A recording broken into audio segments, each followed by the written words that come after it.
Chapter 13.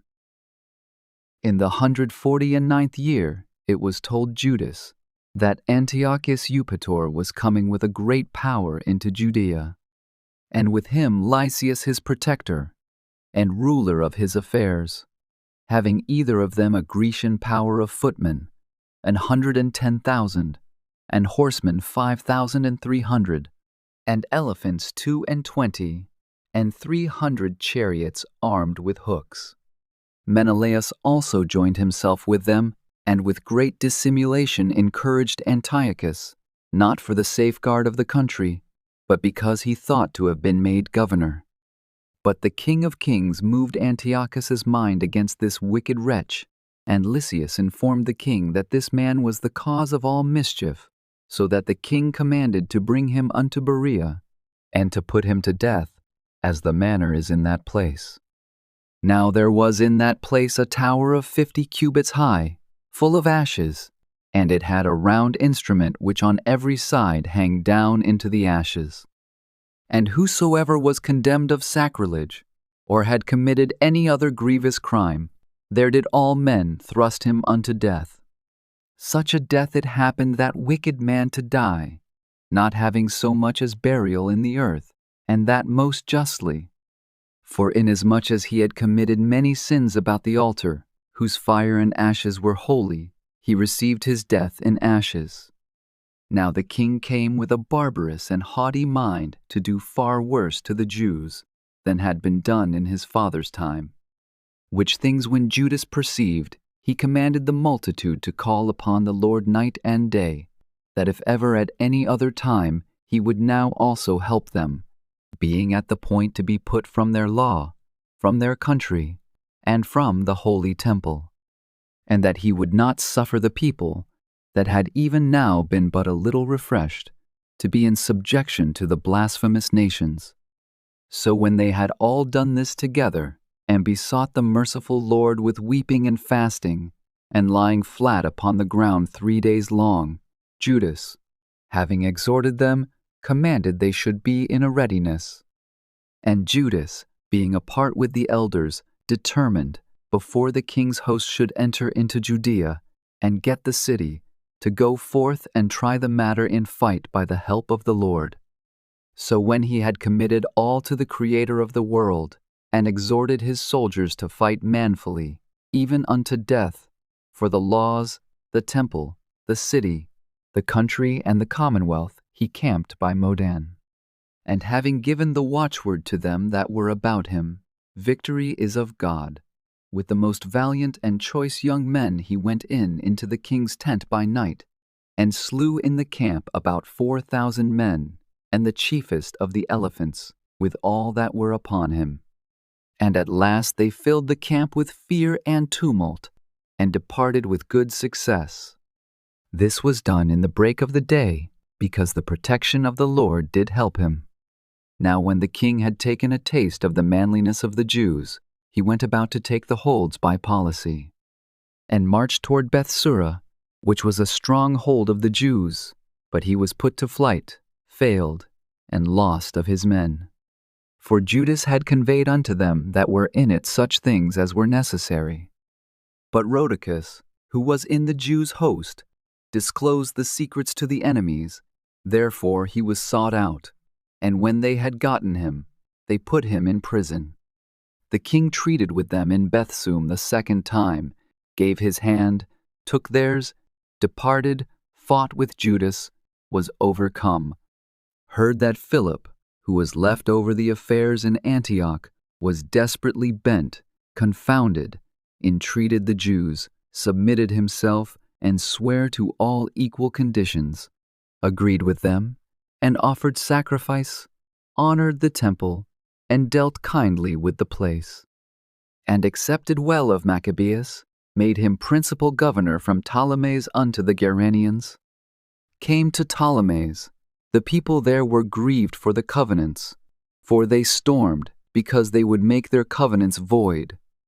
Lysias went up to the judgment seat, said as much as could be in defense of the cause, persuaded, pacified, made them well affected, returned to Antioch. Thus it went touching the king's coming and departing. Chapter 14.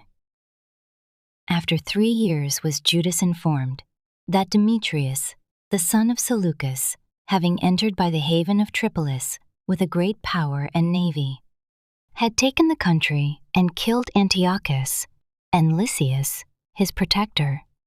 Now, one Alcimus, who had been high priest, and had defiled himself willfully in the times of their mingling with the Gentiles, seeing that by no means he could save himself, nor have any more access to the holy altar, came to King Demetrius in the 150th year, presenting unto him a crown of gold and a palm, and also of the boughs which were used solemnly in the temple, and so that day he held his peace. Howbeit, having gotten opportunity to further his foolish enterprise, and being called into council by Demetrius, and asked how the Jews stood affected, and what they intended, he answered thereunto, those of the Jews that he called Assyrians, whose captain is Judas Maccabeus, nourish war, and are seditious, and will not let the rest be in peace. Therefore, I, being deprived of mine ancestors' honor, I mean the high priesthood, am now come hither. First, verily for the unfeigned care I have of things pertaining to the king, and secondly, even for that I intend the good of mine own countrymen, for all our nation is in no small misery through the unadvised dealing of them aforesaid. Wherefore, O king, seeing knowest all these things, be careful for the country and our nation, which is pressed on every side, according to the clemency that thou readily shewest unto all. For as long as Judas liveth, it is not possible that the state should be quiet. This was no sooner spoken of him, but others of the king's friends, being maliciously set against Judas, did more incense Demetrius. And forthwith calling Nicanor, who had been master of the elephants, and making him governor over Judea, he sent him forth, commanding him to slay Judas, and to scatter them that were with him, and to make Alcimus high priest of the great temple. Then the heathen, that had fled out of Judea from Judas, came to Nicanor by flocks, thinking the harm and calamities ought the Jews to be their welfare. Now when the Jews heard of Nicanor's coming, and that the heathen were up against them, they cast earth upon their heads, and made supplication to him that had established his people forever, and who always helpeth his portion with manifestation of his presence. So at the commandment of the captain they removed straightways from thence, and came near unto them at the town of Dessau. Now Simon, Judas's brother, had joined battle with Nicanor, but was somewhat discomfited through the sudden silence of his enemies. Nevertheless, Nicanor, hearing of the manliness of them that were with Judas, and the courageousness that they had to fight for their country, durst not try the matter by the sword. Wherefore he sent Posidonius, and Theodotus, and Mattathias, to make peace. So when they had taken long advisement thereupon, and the captain had made the multitude acquainted therewith, and it appeared that they were all of one mind, they consented to the covenants, and appointed a day to meet in together by themselves. And when the day came, and stools were set for either of them, Judas placed armed men ready in convenient places, lest some treachery should be suddenly practiced by the enemies. So they made a peaceable conference. Now Nicanor abode in Jerusalem, and did no hurt, but sent away the people that came flocking unto him. And he would not willingly have Judas out of his sight, for he loved the man from his heart. He prayed him also to take a wife, and to beget children, so he married, was quiet, and took part of this life.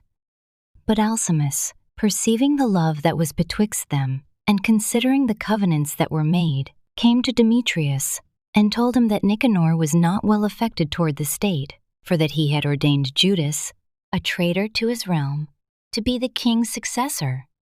Then the king, being in a rage, and provoked with the accusations of the most wicked man, wrote to Nicanor, signifying that he was much displeased with the covenants, and commanding him that he should send Maccabeus prisoner in all haste unto Antioch. When this came to Nicanor's hearing, he was much confounded in himself, and took it grievously that he should make void the articles which were agreed upon. the man being in no fault. But because there was no dealing against the king, he watched his time to accomplish this thing by policy. Notwithstanding, when Maccabeus saw that Nicanor began to be churlish unto him, and that he entreated him more roughly than he was wont, perceiving that such sour behavior came not of good, he gathered together not a few of his men, and withdrew himself from Nicanor.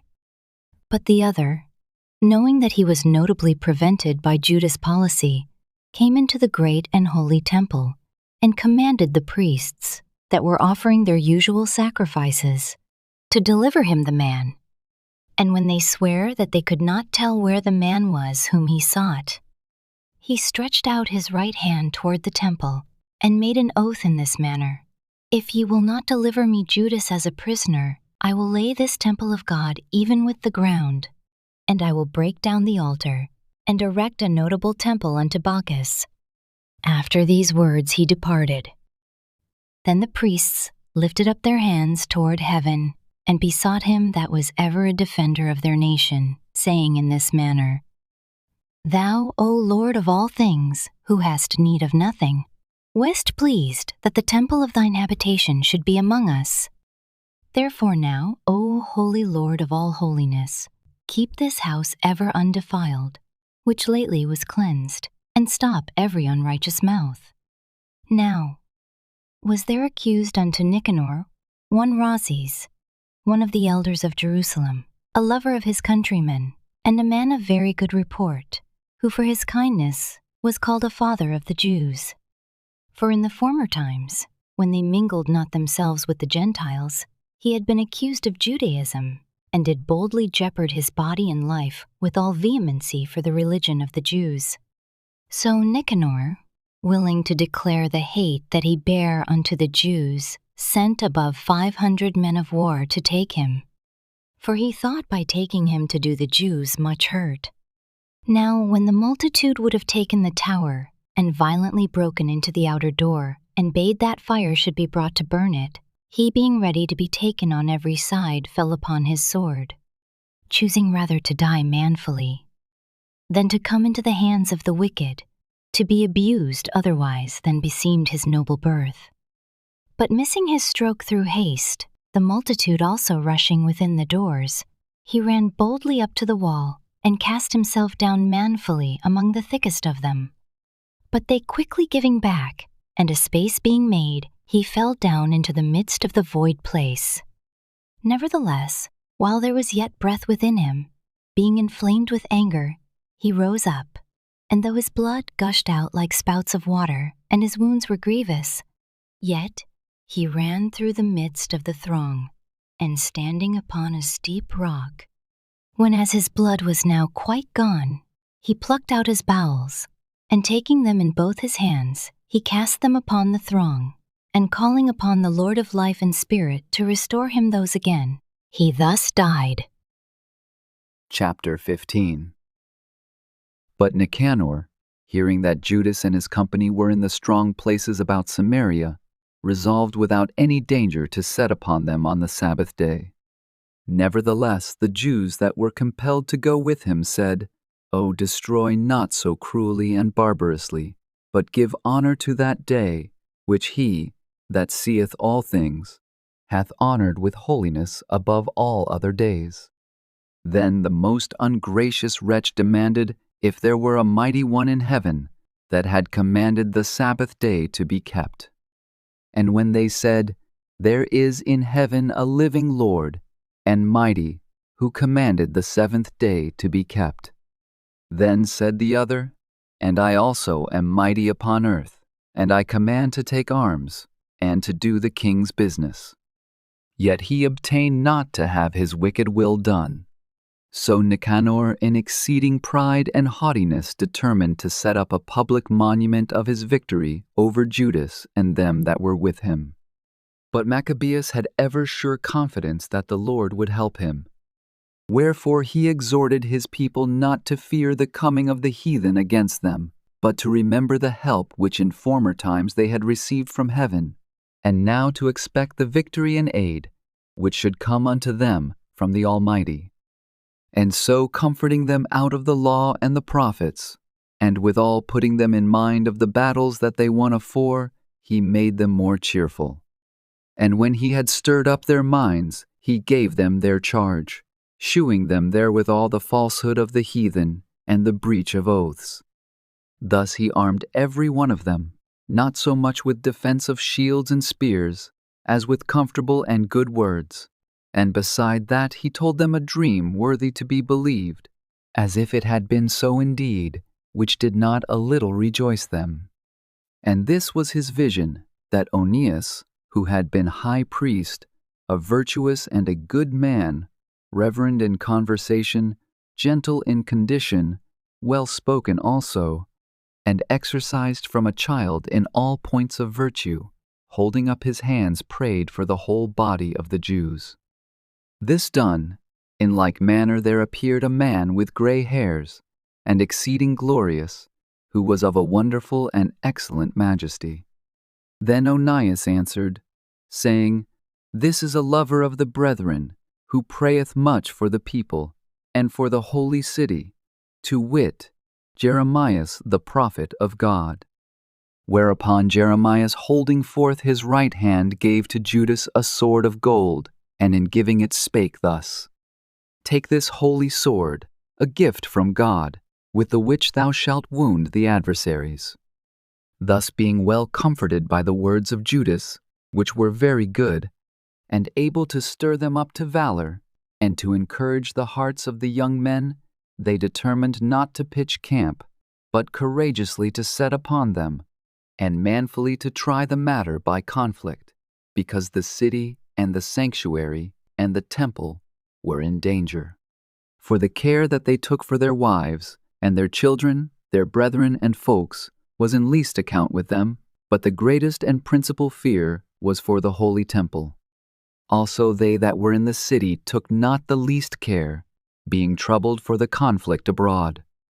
And now, when as all looked what should be the trial, and the enemies were already come near, and the army was set in array, and the beasts conveniently placed, and the horsemen set in wings, Maccabeus, seeing the coming of the multitude, and the divers preparations of armor, and the fierceness of the beasts, stretched out his hands toward heaven, and called upon the Lord that worketh wonders, knowing that victory cometh not by arms, but even as it seemeth good to him, he giveth it to such as are worthy.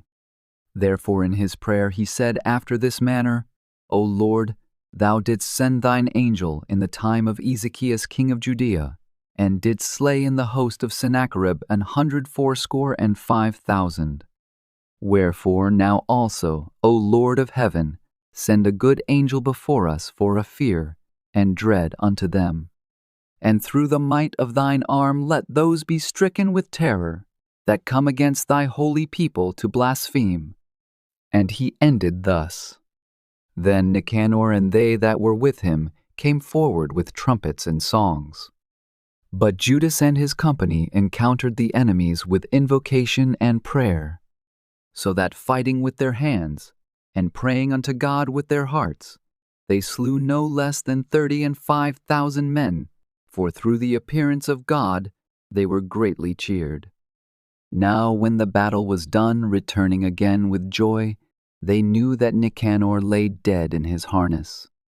Then they made a great shout and a noise, praising the Almighty in their own language. And Judas, who was ever the chief defender of the citizens both in body and mind, and who continued his love toward his countrymen all his life, commanded to strike off Nicanor's head, and his hand with his shoulder, and bring them to Jerusalem.